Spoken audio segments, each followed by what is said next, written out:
Today, the United States dropped the largest non-nuclear weapon the U.S. has ever used in combat. Ground zero was Afghanistan. The Pentagon says the target was ISIS, but the impact could not have been lost on the young dictator of North Korea. Kim Jong-un is deciding whether to celebrate his country's biggest holiday on Saturday with a missile or nuclear test. Asked whether he was sending a message to North Korea, President Trump said today it doesn't make any difference. That problem will be taken care of. The bomb, all 21,600 pounds of it, was aimed at the center of an ISIS cave complex in Afghanistan. When it detonated at 7:32 in the evening local time, it set off a massive pressure wave that would have literally crushed the life out of fighters hiding in the caves. The massive ordnance air blast, as it is officially called, sent a mushroom-like cloud towering into the sky. General John Nicholson, the U.S. commander in Afghanistan, said he used the bomb so Afghan troops and their American advisors wouldn't have to go in on the ground to clear out the caves. There are an estimated 600 to 800 ISIS fighters in Afghanistan, most of them located in an area right across the border from Pakistan. Pentagon officials said the strike had been in the works for months and that the bomb itself was moved into Afghanistan during the Obama administration. Authority to use it had been delegated to General Nicholson, although he notified Washington in advance. As shown in this 2003 test, the bomb is dropped from an MC-130 aircraft, using a parachute to drag it out of the cargo bay. The sled detaches and the bomb falls to Earth, guided by a GPS system designed to be accurate within 10 yards. This test, conducted on open ground, shows the pressure wave set off by the bomb. It was specifically developed to attack cave complexes and for its pure terror effect.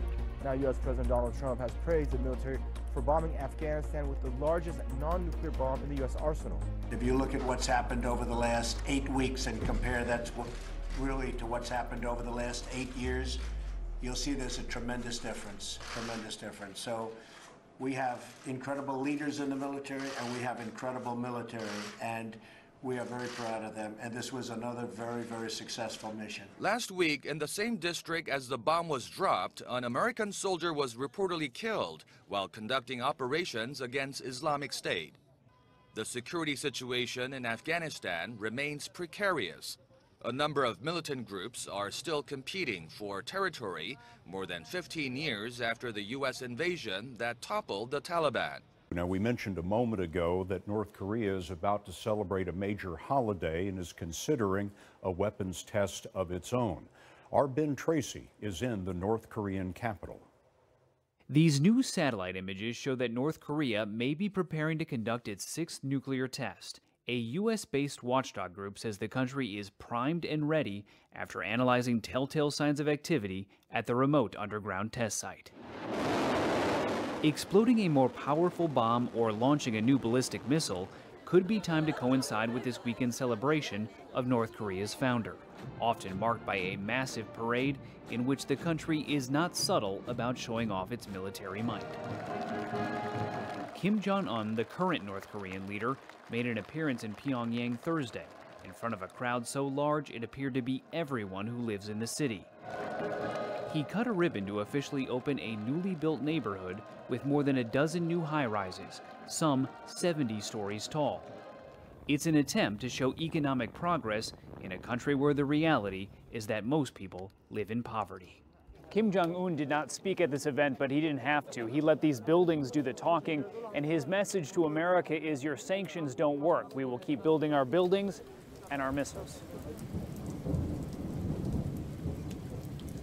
The prediction that Pyongyang will soon conduct a 6th atomic test came as Japan's Premier Shinzo Abe told Parliament that the reclusive state had the capability to deliver missiles equipped with sarin nerve gas. Earlier this month, over 100 people were killed using this gas, Abe said. We need to firmly grasp this reality and ensure that North Korea do not go ahead and do this. That is a kind of deterrence we need to have. Syria's President Bashar al-Assad says the suspected chemical attack by his forces was 100% false. In an interview with AFP, Assad said he had made no order to carry out last week's attack, which left 82 people dead. He added that he had given up his country's chemical arsenal 4 years ago and accused the West of creating an excuse to carry out missile strikes on his government's airbase. Our impression that the West, mainly the United States, is hand in glove with the terrorists. They fabricated the whole story in order to have a pretext for the attack. We don't know whether those dead children were they killed in Khan Sheikhoun, were they dead at all, who committed the attack if there was attack, what the material. You have no information at all, nothing at all, no one investigated. Global chemical weapons experts have reportedly gone to Turkey to collect samples taken from the Syrian town. Assad has said he will only allow an international investigation once his government is sure the countries participating are unbiased. US State Department spokesperson Mark Toner has described a claim by the Syrian president as vintage Assad. He says the remarks aim to throw up false flags and create confusion. Toner described it as a tactic often seen in Russian diplomacy. In August 2013, footage emerged of what appeared to be a chemical weapons attack near the Syrian capital Damascus. Civilians were shown convulsing and struggling to breathe. Médecins Sans Frontières reported over 3,000 patients displaying neurotoxic symptoms. The death toll varied, but it's believed to have been in the hundreds, with many of the victims children. A team of United Nations chemical weapons inspectors later confirmed that the nerve agent sarin was used. UN Secretary-General Ban Ki-moon told the Security Council he believed the attack constituted a war crime.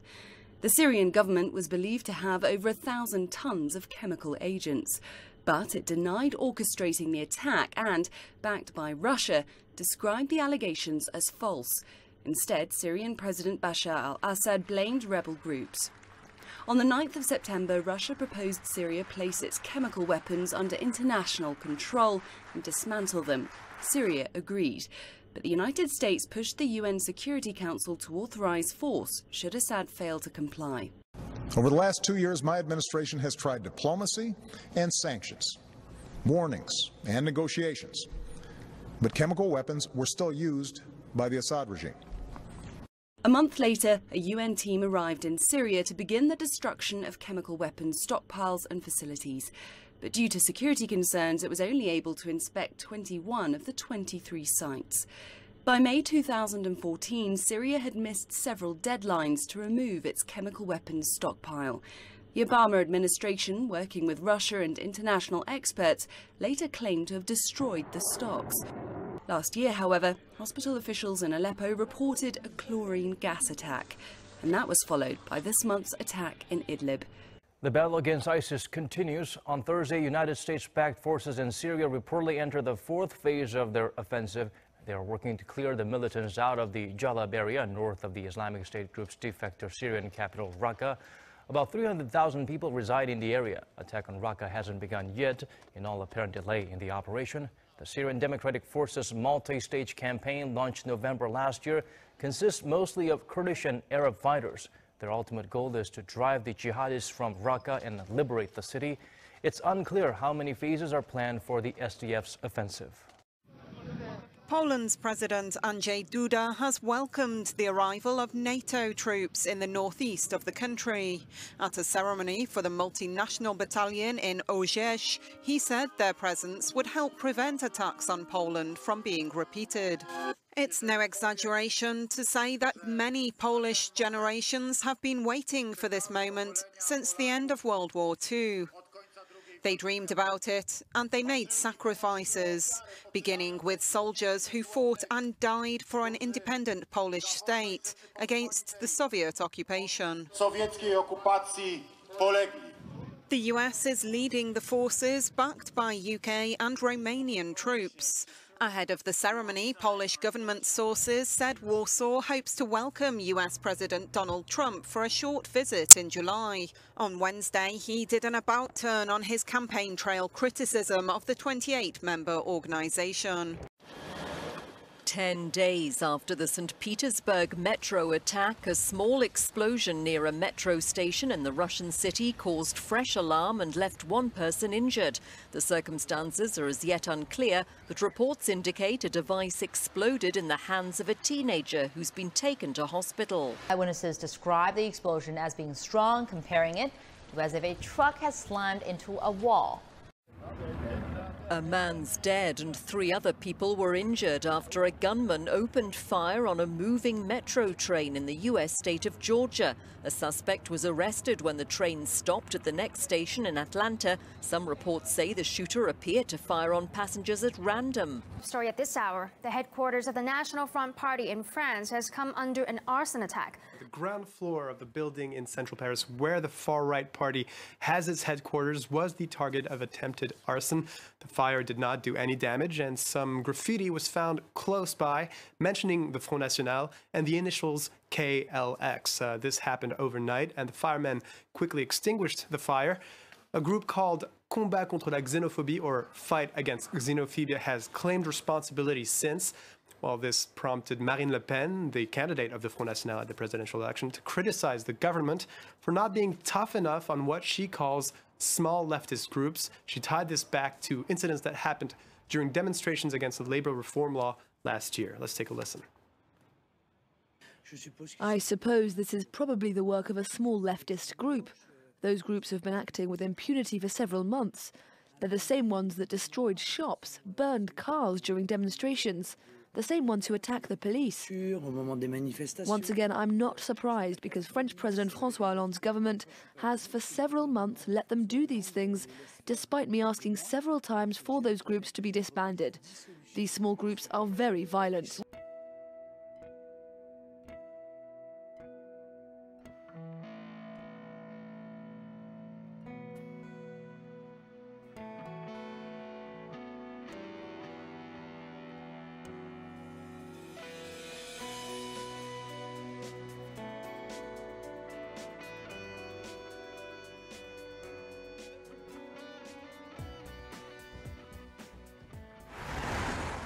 There are just 2 days to go until Turkey goes to the polls in a referendum that could give sweeping new powers to Recep Tayyip Erdogan. The leader wants to replace the parliamentary system with an executive presidency. And after a close-fought race, new opinion polls suggest a narrow majority of those in the country are ready to say yes to the constitutional change. Yet as one pollster explains, undecided voters could hold the key. When we put them equally in the yes and no camps, we see yes ahead at 51.3%. But as part of our margin of error, if we group the undecided voters with those who choose to abstain, we see the no vote leading. These bags contain votes from expatriates, which will also have an impact. Just as the campaign has split Turkey down the middle, its divisions have spilled over to the large Turkish diaspora in Europe. Ahead of a planned meeting in Washington with United States President Donald Trump, Palestinian Authority President Mahmoud Abbas is apparently attempting again to reconcile differences between his party in Ramallah and the Hamas terror organization in the Gaza Strip. Abbas said he would take unprecedented steps to end the political division between the two organizations. He didn't explain what those steps were, but a Hamas spokesman has already fired back at the Palestinian leader's comments, saying, quote, "The language of threats and dictating orders is unacceptable." Hamas, the internationally recognized terror organization, and Abbas's Fatah party essentially split the areas under control of the Palestinian Authority, making it difficult for Abbas to claim that he speaks for the whole of the Palestinian people, especially since Hamas violently ousted almost all prominent Fatah members in 2007 from the Gaza Strip during a bloody coup. Further, Hamas and the Palestinian Authority under Abbas have different goals with respect to the Israel-Palestinian conflict. Abbas seeks a Palestinian state consisting of the West Bank, Gaza, East Jerusalem, and land swaps around the 1967 borderlines. Hamas essentially wants Israel to cease to exist and to be replaced by an Islamic regime. Repeated attempts to reunite the two Palestinian factions since 2007 have all failed. China has just announced its support for the creation of a Palestinian state. A few hours ago, China's Foreign Minister Wang Yi called for the establishment of an independent Palestinian state after meeting with Palestinian Foreign Minister Riyad al-Maliki. Yi was quoted as saying that, quote, "This year marks the 70th anniversary of the United Nations passing of Palestine-Israel partition plan. According to the resolution at that time, Israel had the right to statehood, Palestine also had the right to statehood. However, after 70 years, what we can see is that the Palestinian Brothers have yet to establish an independent country with full sovereignty. This is unfair. This kind of historical injustice must be corrected and cannot continue," end quote.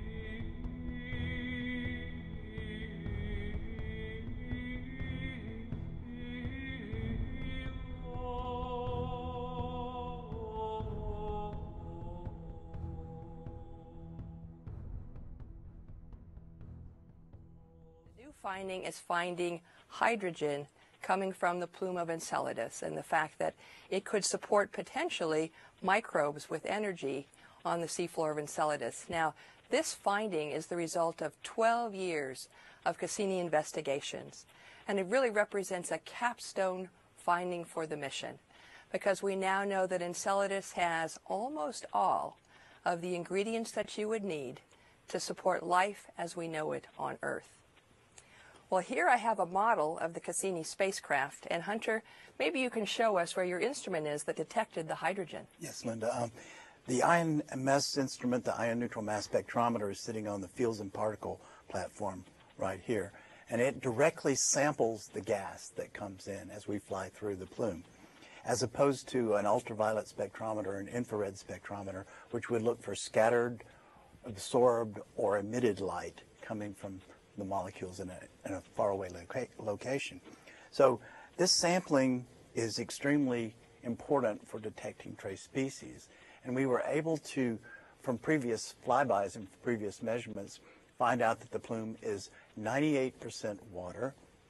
It has traces of ammonia, carbon dioxide, and methane, as well as some organics.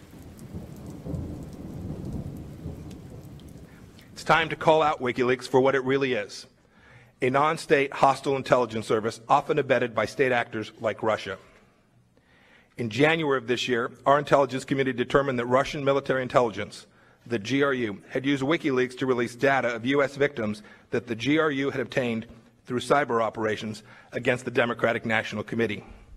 No, Julian Assange and his kind are not the slightest bit interested in improving civil liberties or enhancing personal freedom. Assange is a narcissist who has created nothing of value. He relies on the dirty work of others to make himself famous. He's a fraud, a coward hiding behind a screen. We call out those who grant a platform to these leakers and so-called transparency activists. We know the danger that Assange and his not-so-merry band of brothers pose to democracies around the world. Ignorance or misplaced idealism is no longer an acceptable excuse for lionizing these demons. Las Vegas is betting on a new approach to combat rising heroin and HIV rates: vending machines of clean needles. But the syringe exchange vending machines, a first in the United States, aren't open to just anyone walking by. They're accessible to clients of Track B Exchange, a program run by the Las Vegas Hard Reduction Center. And the machines don't take money. Instead, drug users scan a card and enter a unique ID number in order to vend one of the boxes inside. Today, April 14th, marks 1 year since the devastating earthquake in Japan's Kumamoto prefecture. However, it has emerged that the number of deaths caused by post-quake stress make up about a third of the total number of fatalities. Japanese media is also reporting that the number of people who have died in the year since the earthquake actually exceeds that of those killed in the natural disaster itself. Yes, that's right, Mark. As of Thursday, according to NHK, 222 people in total were confirmed to have died due to last year's 7.3 magnitude earthquake. 50 people died in the immediate effects of the quake, such as being buried under debris from toppled houses and buildings. 166 deaths have been recognized as related to the tremor, such as deteriorating health conditions caused by unsanitary shelters and other reasons. What's shocking is that over the period of 1 year since the earthquake, 71 of the 166 quake-related deaths were caused by stress. These were mainly due to the anxiety and tension from aftershocks and prolonged evacuation. In some cases, the stress-related deaths were caused by discontinued medical treatment due to hospital transfers and so-called economy class syndrome, as some victims also had to live in their cars. Somalia is facing a threefold crisis: a famine caused by a drought, and now a cholera outbreak. The United Nations was already worried the drought would be a repeat of the devastating 2011 drought that killed more than 250,000 people in the country. Now they're warning that Somalia could see over 50,000 cases of cholera by summer. It's a disease that can kill within hours if not treated. Over 25,000 people have already been diagnosed with the disease this year, and there have been over 500 deaths so far. That's a fatality rate of around 2%. But some areas of Somalia have seen death rates reaching over 14%. The UN says that more than half of Somalia's population is in desperate need of humanitarian aid, with 2.9 million people suffering from severe hunger. New Zealand's North Island is being hit by Cyclone Cook, which many fear will be the severest storm in generations. These pictures were filmed as it was approaching. The country is still recovering from Cyclone Debbie, which destroyed homes and saturated land with heavy rains. Cook made landfall over the Bay of Plenty at 6:30 p.m. local time and is expected to move on to South Island on Friday. It's already passed over New Caledonia, where a boy drowned and nearly 10,000 people were left without power. Families have been packing up their belongings and stocking up on supplies before seeking safe shelter elsewhere. The Meteorological Service predicts winds will gust at 140 kilometers per hour. The Easter holiday will also be severely disrupted, the authorities say. On Thursday, a U.S. government weather forecaster has projected the possibility of a closely watched El Niño phenomenon developing this year. The Climate Prediction Center, an agency of the National Weather Service, said that neutral conditions are favored to continue through spring. The agency then added that increasing chances of El Niño could develop by late summer or early fall. El Niño is the warming of the ocean surface temperatures in the Pacific that typically occur every few years. The last occurred in 2016, which was linked to crop damage, fires, and flash floods. Well, some folks love McDonald's so much that when the craving for a cheeseburger hits, they'll do just about anything to satisfy it, including driving off in Dad's van. An 8-year-old Southeast Ohio boy wanted a cheeseburger from McDonald's so bad, so he loaded up his 4-year-old sister and took off. Police say the boy waited until his parents fell asleep, then grabbed their car keys. The boy actually made it to McDonald's. Witnesses who spotted him and called police say he appeared to obey all the traffic laws, even stopping at red lights, and seemed to know how to drive. So then I asked him how he learned how to drive, and he said he looked up YouTube videos on how to drive. You know, what are you doing? And he said, me and my sister really wanted a cheeseburger. But for him to go out and drive and not break any of the traffic laws and actually obey them, I mean, hey, I'll give him credit with that, especially from learning it from a YouTube video. That's something else. That's incredible. Now, when the 8-year-old pulled up to the drive-thru at Mickey D's to order his beloved cheeseburgers, the McDonald's employees thought this was just a big prank. Police finally showed up at the restaurant. That's when the boy burst into tears. Authorities did allow the boy and his sister to get their cheeseburgers, fries, and chicken McNuggets before the officers took them downtown to the police station to wait for their parents to pick them up. No charges are going to be filed. Can you imagine that? Did they have money? Yes. That must have been part of the scheme. Dad's wallet was sitting next to his keys, so they helped themselves to that as well.